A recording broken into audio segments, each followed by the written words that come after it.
السلام عليكم ورحمة الله وبركاته. نبدأ كده يومنا بالصلاة على الرسول. اللهم صل وسلم وبارك على سيدنا محمد وعلى آله وصحبه أجمعين. صباح الورد وصباح الفل وصباح الياسمين. طبعا سامعين الصوت الخروشة وصوت المية وصوت الاسبونشة كده والصابون.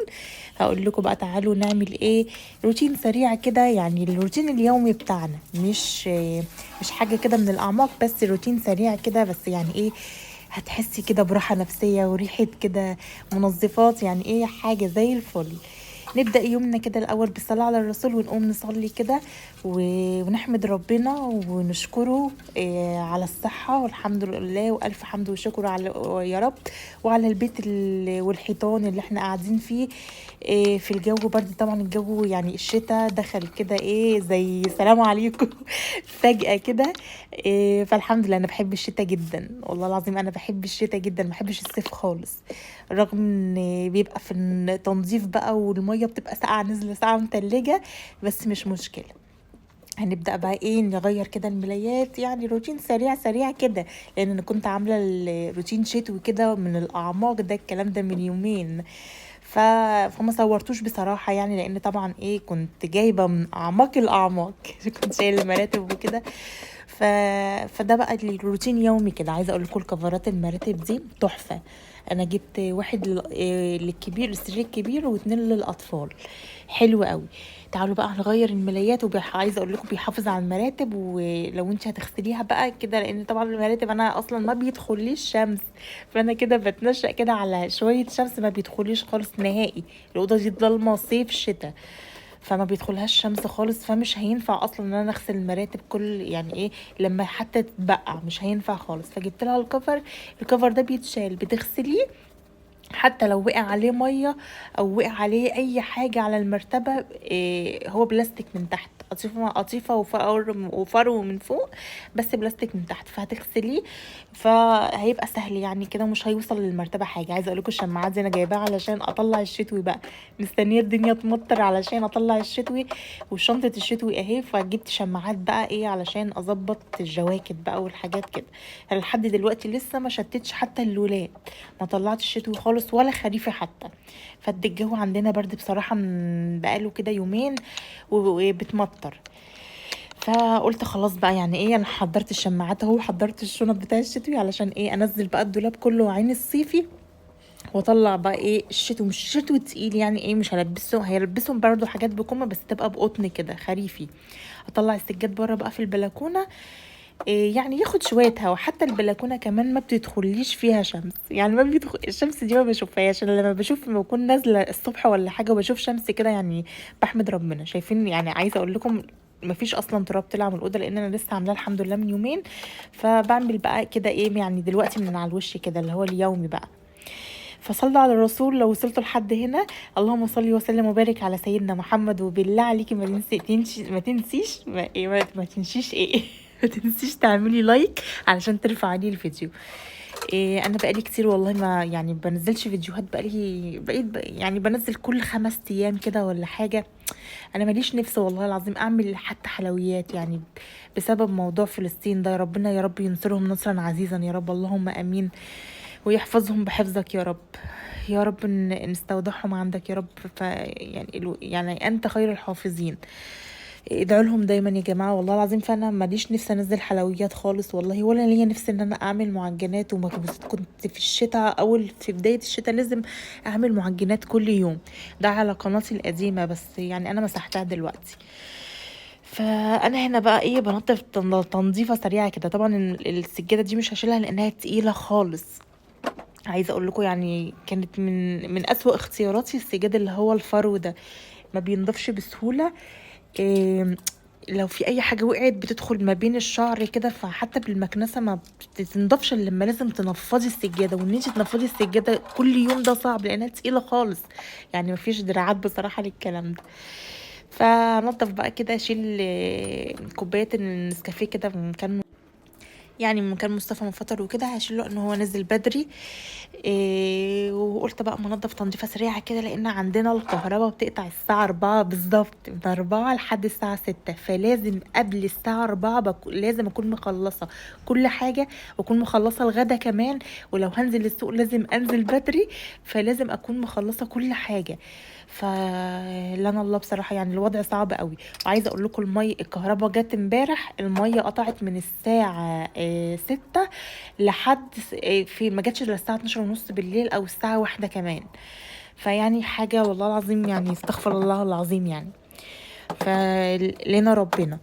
فانا هنا بنفض بقى كده المشايه دي بنفضها يوميا، يعني انا عايزه اقول لك يوميا بنفضها هي والمشايات بتاع الاوض. انما السجاده طبعا صعب، فانا بعملها بالمكنسه.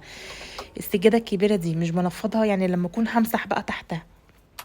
هو انا قلت لسه ماسحه بقى من يومين تحتها، فانا سبتها بصراحه هعملها بالمكنسه كده، لانها علشان اجي اشيلها اصلا ما بعرفش اشيلها كمان لوحدي. الترابيزه بتاعت كمان الصالون دي تقيله، والسجاده اللي تحتها تقيله، فلازم يكون مصطفى معايا لان طبعا تقال جدا. فهمسح بقى كده من هنا ومسحه خفيفه كده.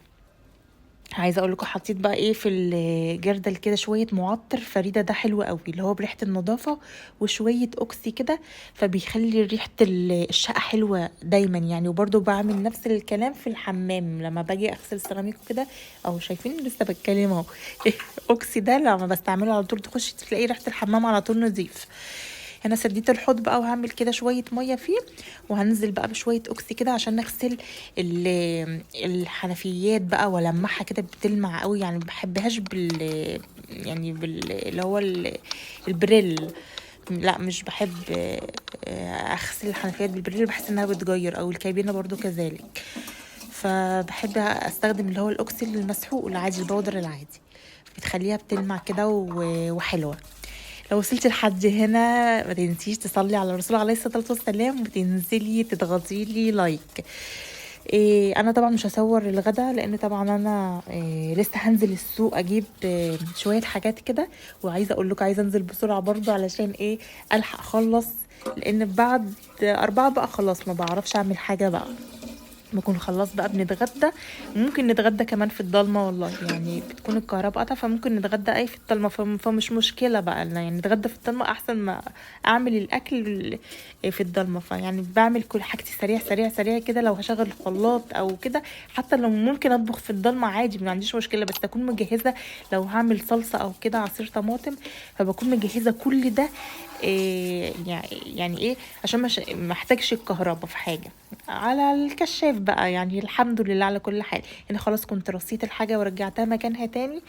عايزه اشوف يعني حاجه دولاب صغير كده احط فيه الحاجات دي، لان الحاجات بصراحه دي مضايقاني، اللي هي ورا الحمام اللي حاطاها على الرخامه دي مضايقاني. فعايزه اشوف دولاب صغير كده احط فيه المنظفات والجل والحاجات والشامبوهات والحاجات دي، عشان بتضايق ما برفعها كده ورا الحمام. احط بس شويه الخضره الزرع دي وخلاص.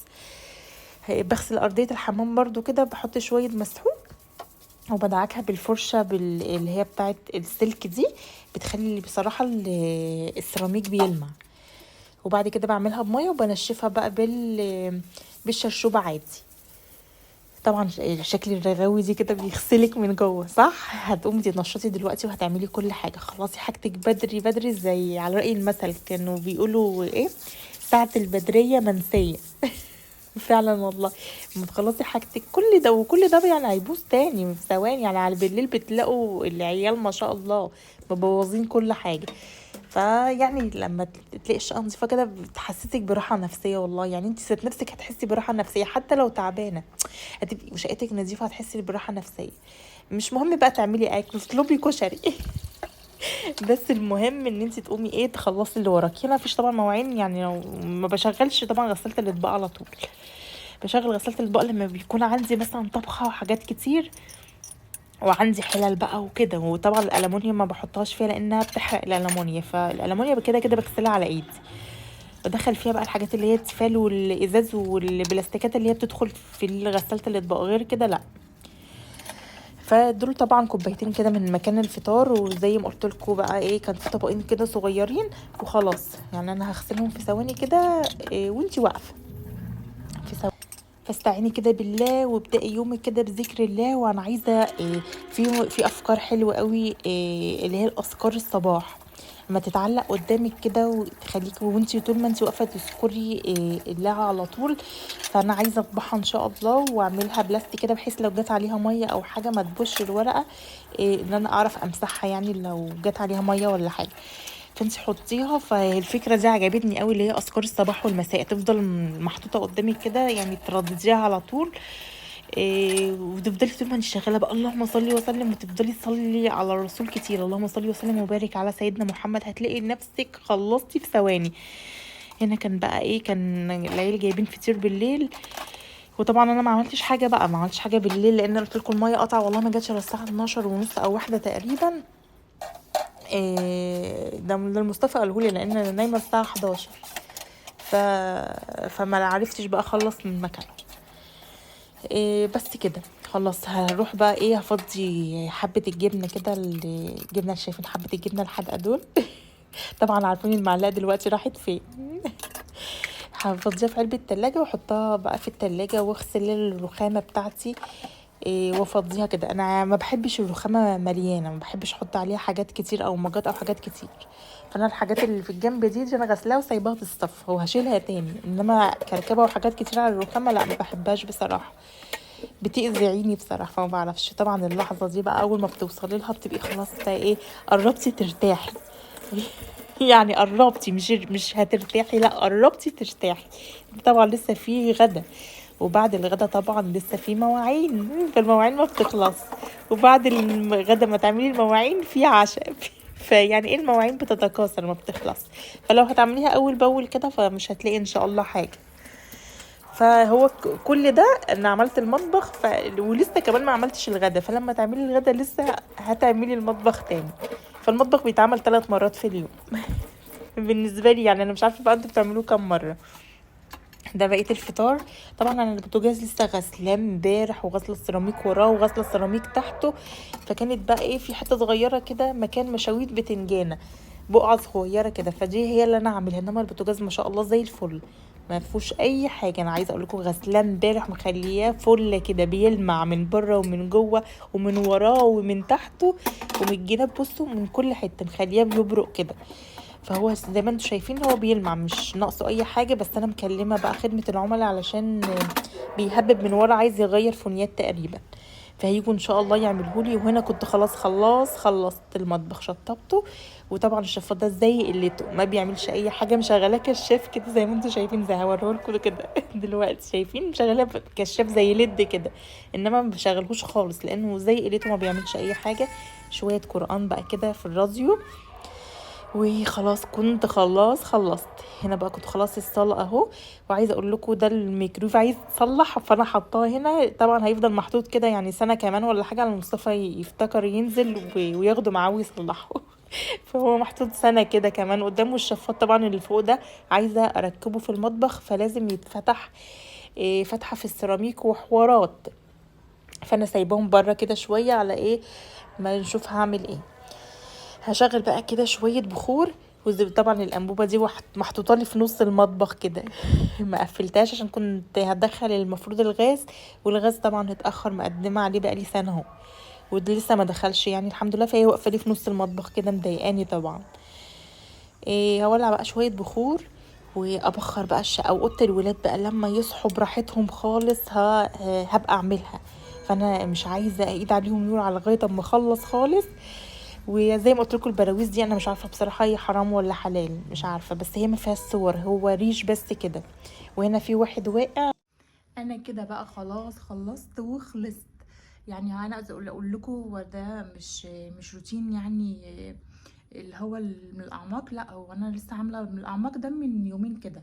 فالحمد لله يعني، ده اللي هو الروتين اليومي بقى، اللي هو الايه، مكان الولاد. فكانوا الولاد بيبهدلوا الدنيا بالليل خالص. فبقوم انا الصبح بقى ايه، اعالج اللي حصل. نولع بقى شويه البخور دول عشان الفحم عندي بصراحه خلص، وانا عندي بخور اللي هو القطع ده بس، والله ما عنديش فحم بصراحه. فانا ده ريحته حلوه قوي برده. وشغلت شويه قران كده في المطبخ. فاتمنى ان شاء الله روتيني يعجبكم. لسه بقى فاضل اوضه الولاد لما يصحوا بقى ان شاء الله، لان احنا الساعه 9 الصبح، فلسه بدري. وانا طبعا خلاص ما قعدوا بقى من المدرسه، خلاص امتحنوا اللي هو الشهر ده وقعدوا، ما عادش حد بيروح خالص يعني، ولادي اللي كانوا مشغلين المدرسه. فهعمل بقى الاكل النهارده ان شاء الله. واتمنى بس حد يقول لي على البراويز اللي انا حطاها ديت حرام ولا حلال، اللي هو اللي انا مش حاطه والله يعني ايه صور، انا حاطه اللي هو زي ريش كده ومش جايبه صور خالص. فمش عارفه هي حرام ولا حلال بصراحه يعني، ما مش عايزه افتي، فحد يكون واثق يرد. وندعي كده لاهل فلسطين، ربنا ينصرهم يا رب، يا رب ينصرهم يا رب، عشان خاطر الاطفال اللي بتموت دي. والله العظيم انا ماليش نفس اعمل اي حاجه، اي حلويات عندي يعني، عايزه اطلع طاقتي في المطبخ وكده واعمل معجن، ماليش نفس والله العظيم اعمل ولا اصور ولا اعمل اي حاجه. فبقالي يعني بقالي 5 ايام ما نزلتش حاجه، فقلت اما اعمل ايه اي روتين معاكم كده. ربنا ينصرهم يا رب، ادعوا لهم كلكم في الكومنتات. ما تنسوش بقى اللايك والشير وتفعلوا الجرس عشان يوصل لكم كل جديد. يلا السلام عليكم ورحمه الله وبركاته.